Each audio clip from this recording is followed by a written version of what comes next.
sundin natin lahat ng mga inuutos sila. Kasi alam naman natin na para sa atin yung hindi para sa kanila. Di ba po kanina ang topic natin is about kapistahan? Parang pinag-iingat po tayo na hindi tayo matisod or kaya hindi tayo masama doon sa mga maling gawa ng mga kapistahan. Ay, kasi sinasabi dun sa kapistahan ni Yahweh, isi-celebrate nyo to hanggang patuloy nyo pa isi-celebrate to hanggang sa dulo ng panahon. Meaning, kahit anong mangyari man sa anak mo, salita niya kasi yung kapistahan sinabi niya, gagawin mo to. Kumbaga, hindi mo lang ito gagawin na dahil, ay, natapos ko na yung last great day, di na ako mag-celebrate next year. Sabi niya, anak, kumbaga, patuloy-tuloy mong gagawin yung kapistahan. So, yung sagot mo.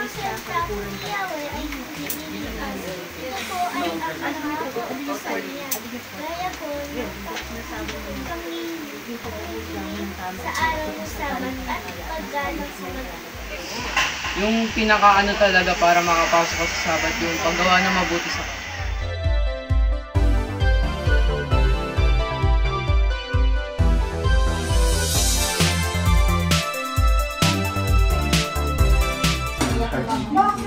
kasi yun yung sinabi ko kung ano yung ginagawa mo doon sa isang verse na sinasabi na kung ano yung ginagawa mo doon sa bata na to, sa babae nito, sa matandaan na to, ginagawa mo sa akin.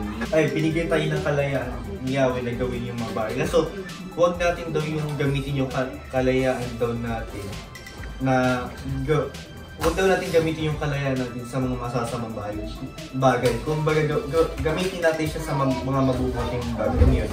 Yung sinabi nga dito sapagkat ang laman ay agnanasa ng laban sa spirito at ang spirito ay laban sa laman. Sapagkat ang mga ito ay nagkakalaban upang huwag ninyong gawin ang mga bagay na inyong mga ibigin. So, pinag-iingat po tayo niya para po ba tayo pinag-iingat sa mga pwede po tayo malayo kay Yahweh.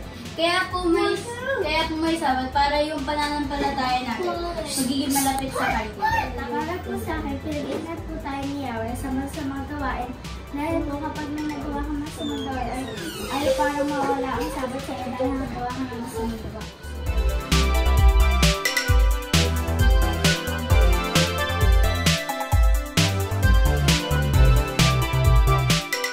Naka-define daw siya. Yung pangalawa, yung connection ng tao sa Sabat.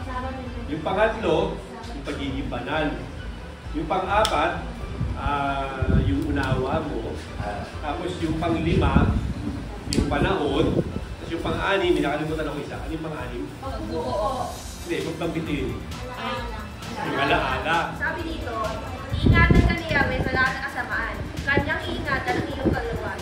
Yung natalakay nga natin na bakit importante daw na pinag-iingat tayo sa mga ganong kapistahan, yung mga birthday, yung Christmas, kasi ayaw ni Yahweh na sineselebra natin yung isang bagay na alam natin na hindi naman niya tinakda. Kasi yung mga kapistahan na tinakda, yung mga nabanggit nila Rachel kanina, yun lang yung dapat natin ingatan. Kasi nga, yung mga bagay na nasa sanlibutan, lilipas din yan parang kung nag-Christmas ka ngayon, next year, dadating siya. Pero hindi nag-i-stay yung mga bagay na pinafulfill. Hindi naman ang kaliyaw sa mga masasamang bagay na parang sa mga kapistahan. Pinag-iingatan tayo ni Yahweh sa pag-celebrate ng Christmas.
Abib sa gagawin namin.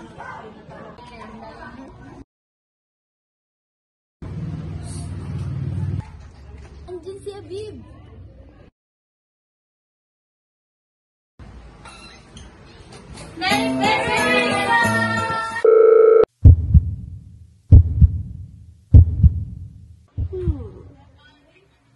Flashback. Pinakamadilim, mga tala, ulap, sa likod ito ay may liwanag. Itong ilaw, walang iba, kundi ikaw. 50, 20, 25, 30. Tignan nyo, ang dami nating nakuha, oh. Mga maghahati-hati tayo dito. Tig-ilan tayo dyan? Siguro tag-15 tayo dito. End of flashback.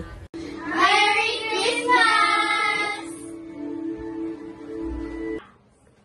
Para saan yan? Christmas, go! Ito, nagdala ko ng cake para sa'yo. Tara, kain na tayo!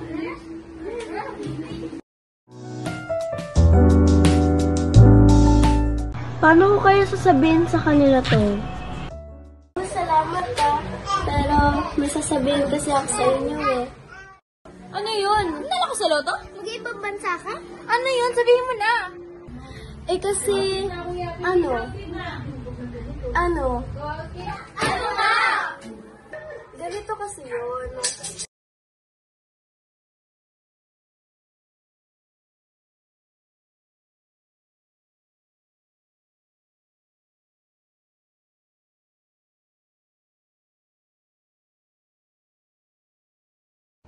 Ganun ba?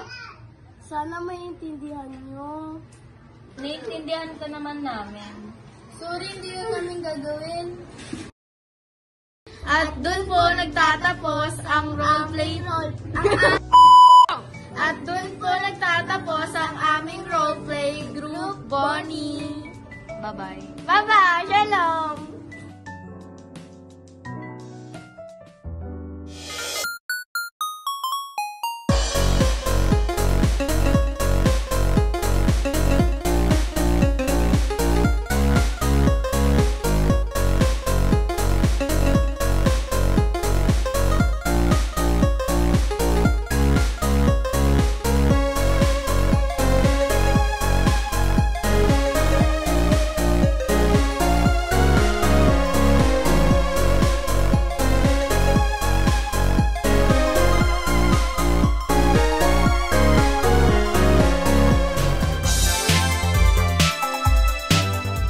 sapagkat ang lahat na nangasa sanglibutan ang masamang pita ng laman at ang masamang pita ng mga mata at ang kapalaluan sa buhay ay hindi mula kay Yahweh kundi sa sanglibutan.